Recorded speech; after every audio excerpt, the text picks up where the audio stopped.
Assalomu alaykum, hurmatli vatandoshlar. Xitoy hukumatı Dünya Uyg'ur qurultiyiga yana bir qitim hujum qildi va qarladi. Tunugun 1-oyning 12-kuni 17 dan 42 minut o'tgan vaqtida Xitoy hukumatining Birlashgan Davlatlar Tashkilotidagi tor betida mundaq bayonot e'lon qilindi. Ya'ni bu torbetning Xitoycha ismi Zhonghua Renmin Gongheguo Changzhou Lianheguo Daibiaotuan. Uyg'urcha aytganda Jonghua Xalq Jumhuriyatining Birlashgan Davlatlar Tashkilotidagi doimiy vakilligi. Xitoyning Birlashgan Davlatlar Tashkilotidagi hukumat torbetida Dünya Uyg'ur qurultiyini qarlab mundaq bayonot e'lon qilgan. Xitoyning Birlashgan Davlatlar Tashkilotida turishliq vakillar umiki shuni bayonot qilib deydiki, Jungo davlatiga qarshi bir qism elementlar tarafidan o'tkazilgan atalmış Uyg'ur sud hukmi tor yig'inni qat'iy ayiblaymiz va qat'iy qarshi turamiz. Xitoy hukumatining bundaq sakrab bayonot e'lon qilishdagi sabab tunugun 1-oyning 12-kuni Birlashgan Davlatlar Tashkilotida Dünya Uyg'ur qurultiyi ilib borgan sud hukmining yig'ini Birlashgan Davlatlar Tashkilotida Uyg'ur sud hukm yig'ini ichilgan.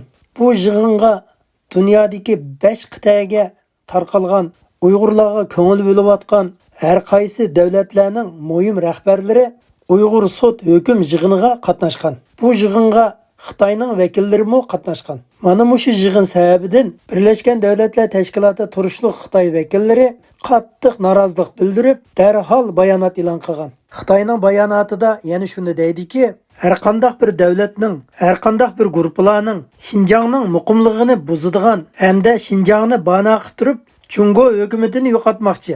Xitoyning Birlashgan Davlatlar Tashkilotida turishliq bayonotchisining deyishicha, atalmış Uyg'ur sud kollegiyasi bo'lsa, Xitoy davlatini parchalaydigan bir tashkilot.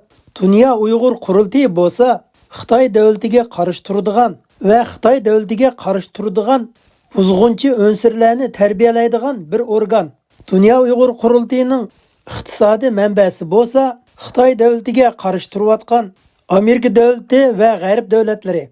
Atalmış Uyg'ur sud kollegiyasi bo'lsa, hech qanday hujjat dokumentlari yo'q bo'lgan qonunsiz sud bo'lib, yolg'onlardan mablag' yig'ish, yolg'on so'zlash va yolg'on guvohlik berish qatorliq sachchiliklarni dunyoga oshkorildi.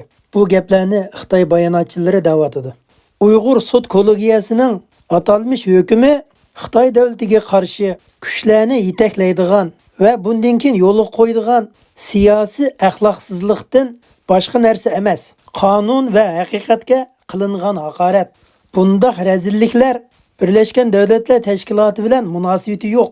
Birlashgan Davlatlar Tashkiloti va uning a'zolari o'qituvchilarcha boykot qilishiga bog'liq deb bayonotini oxirlashtirdi Xitoyning Birlashgan Davlatlar Tashkilotida turishliq vakillari. Demak, 1-oyning 12-kuni Birlashgan Davlatlar Tashkilotida Uyg'ur sud hukm yig'ini ekran orqali ochildi va har qaysi davlatlarning Birlashgan Davlatlar Tashkiloti turishliq vakillari to'liq qatnashdi. Xitoy vakillari mo bu yig'in qatnashdi.